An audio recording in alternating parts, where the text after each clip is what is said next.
Hello friends, welcome to my YouTube channel Health Tips Ikbal. পুনৰ এবাৰ মোৰ চেনেললৈ স্বাগতম জনাইছো। বন্ধু বান্ধৱী সকল, আজি এটা ভাল কোম্পানী ভাল আইৰন সিৰাপৰ বিষয়ে কথা পাতিম।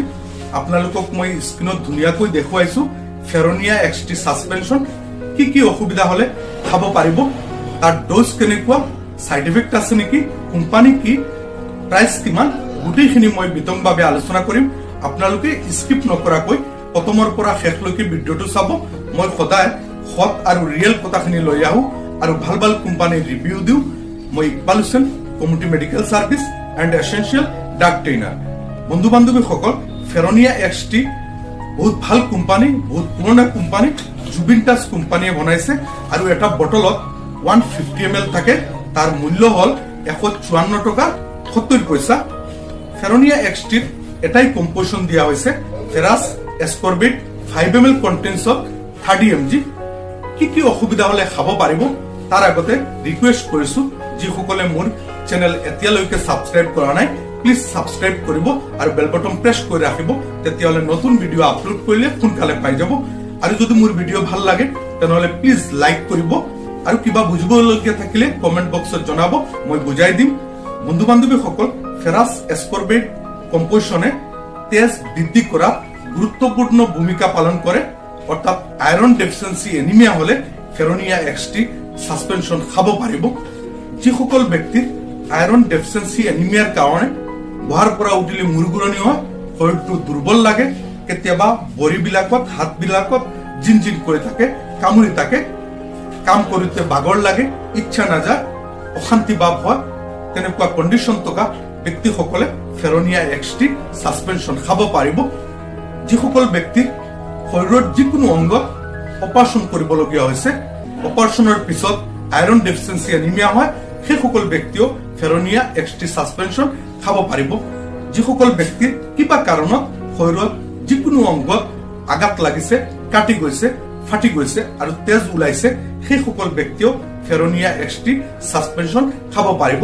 বিশেষকৈ গৰ্ভৱতী মহিলাসকলৰ আইৰন ডেফিচিয়েন্সি এনিমিয়াৰ কাৰণে কেতিয়াবা ভৰিবিলাক ফুলি যায়, মুখবিলাক ফুলি যায়, বহাৰ পৰা উঠিলে মূৰ ঘূৰণি হয়, ভৰিবিলাকত কামুৰি থাকে, জিনজিন কৰি থাকে, কাম কৰোঁতে ভাগৰ লাগে, অশান্তি ভাৱ হয়, তেনেকুৱা কণ্ডিশ্যন থকা মহিলাসকলৰ কাৰণে ভাল আইৰন সিৰাপ বুলি ক'ব পাৰো। Feronia-XT যিকোনো কাৰণত শৰীৰত দুৰ্বলতা হৈছে, আইৰন ডেফিচিয়েন্সিৰ কাৰণে জেনাৰেল উইকনেছ, যিটো সাধাৰণ দুৰ্বলতা কাৰণে কেতিয়াবা মূৰ ঘূৰণি হয়, ভাগৰ লাগে, ভৰিবিলাকত কামুৰি থাকে, শৰীৰটো দুৰ্বল, আইৰন ডেফিচিয়েন্সিৰ কাৰণে কেতিয়াবা ভৰিবিলাকত ফুলি যায়, মুখবিলাক ফুলি যায়, তেনেকুৱা কণ্ডিশ্যনত 5 বছৰৰ পৰা একেবাৰে বৃদ্ধলৈকে Feronia-XT খাব পাৰিব। যিসকল ব্যক্তিৰ পাইলছ, এনাল ফিচাৰ্ছ, সেইসকলৰ মাজে সময়ে ব্লাড যায়, যিসকল ব্যক্তিৰ কেতিয়াবা নাকেৰে তেজ ওলায়, যিসকল ব্যক্তিৰ দাঁতৰ মাড়িৰ পৰা কেতিয়াবা তেজ ওলায়, সেইসকল ব্যক্তিও আইৰন ডেফিচিয়েন্সি এনিমিয়াৰ কাৰণে Feronia-XT সাসপেনশন খাব পাৰিব। Feronia-XT সাসপেনশন ডায়াবেটিস থকা ৰোগীসকলে নাখাব, সুগাৰ ফ্ৰী নহয়। Feronia-XT খোৱাৰ নিয়ম 5 বছৰৰ পৰা 20 বছৰলৈকে এজন চিকিৎসকে বেমাৰ অনুযায়ী, বয়স অনুপাতে, ওজন অনুপাতে কেতিয়াবা 5 ml ডেইলি এবাৰকৈ, কেতিয়াবা 5 ml কৈ দুবাৰ দিয়া হয় খোৱাৰ পিছে পিছে। আৰু 20 বছৰৰ পৰা বৃদ্ধলৈকে কেতিয়াবা 5 ml পৰা 7.5 ml লৈকে দুবাৰ দিয়া হয়, কেতিয়াবা 10 ml কৈ দুবাৰ দিয়া হয়। বেমাৰ অনুযায়ী, বয়স অনুপাতে এজন চিকিৎসকে ডোজটো নিৰ্ধাৰণ কৰে।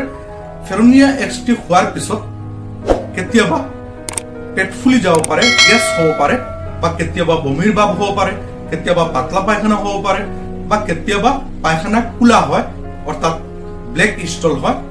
বিশেষ কোনো পাৰ্শ্ব প্ৰতিক্ৰিয়া দেখা নাযায়। যদি এনেকুৱা হয়, এজন চিকিৎসকৰ পৰামৰ্শ কৰিব। Feronia-XT খোৱাৰ আগতে এজন চিকিৎসকৰ পৰামৰ্শ কৰি খোৱা অতি দৰকাৰী, অতি প্ৰয়োজন। Feronia-XT সাসপেনশনৰ ৰিভিউ এইখিনি। আশা কৰো আপোনালোকে Feronia-XT সাসপেনশনৰ বিষয়ে সকলো কথা গম পাইছে আৰু বুজি পাইছে। যদি মোৰ ভিডিঅ ভাল লাগে তেনেহলে আকৌ ৰিকুৱেষ্ট কৰিছো, লাইক কৰিব, কমেন্ট কৰিব। আপোনালোকৰ লাইক আৰু কমেন্টে মোক উৎসাহিত কৰে আৰু প্ৰেৰণা পাওঁ, আৰু বন্ধু বান্ধৱ সকললৈ শ্বেয়াৰ কৰিব। আৰু যদি নতুন হয় তেনেহলে সাবস্ক্ৰাইব কৰিব আৰু বেল বটন প্ৰেছ কৰি ৰাখিব তেতিয়ালে নতুন ভিডিও আপলোড কৰিলে সোনকালে পাই যাব সকলো ভালে থাকক ধন্যবাদ